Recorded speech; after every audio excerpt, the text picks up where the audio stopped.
c'est moi, Sofuri. D-I-V-I-N. Ibaze kuvukira mw'iyi duniya ukananirwa kureza ihitaza Bimbiya.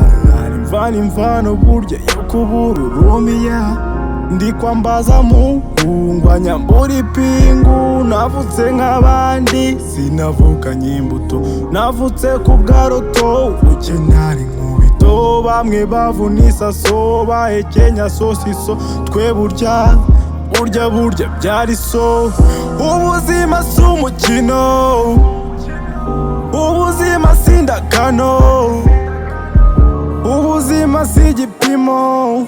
Ninkubwira ko ari mu nda y'ingoma, uzantega amatwi wenda mvuye igoma. Icyo kuvuga kibuze twarya n'ingoma. Umunsi ukirenga abakire bagona. Igikoma burya ntabwo kinyoza inguma.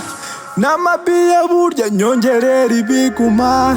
Keretse munga nyihinduriye inuma. Wenda nkajya mutumikira.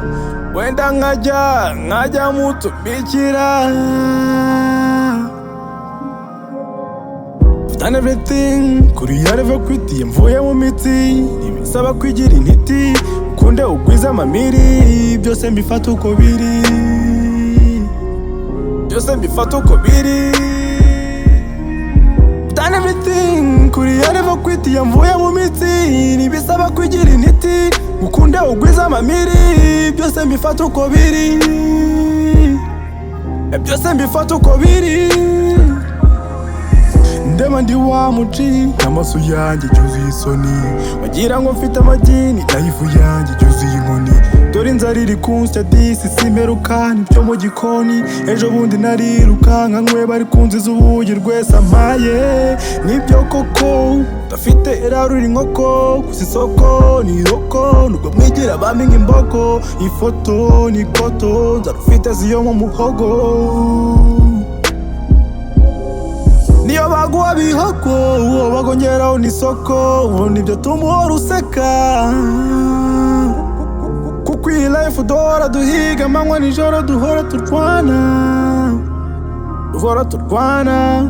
Done everything kuri yareva kwitiye mvuye mu mitsi. Ntibisaba kwigira intiti kunde ugwiza amamiri. Byose mbifata uko biri, byose mbifata uko biri. Done everything kuri yareva kwitiye mvuye mu mitsi. Ntibisaba kwigira intiti ukunde ugwiza amamiri. Byose mbifata uko biri, byose mbifata uko biri.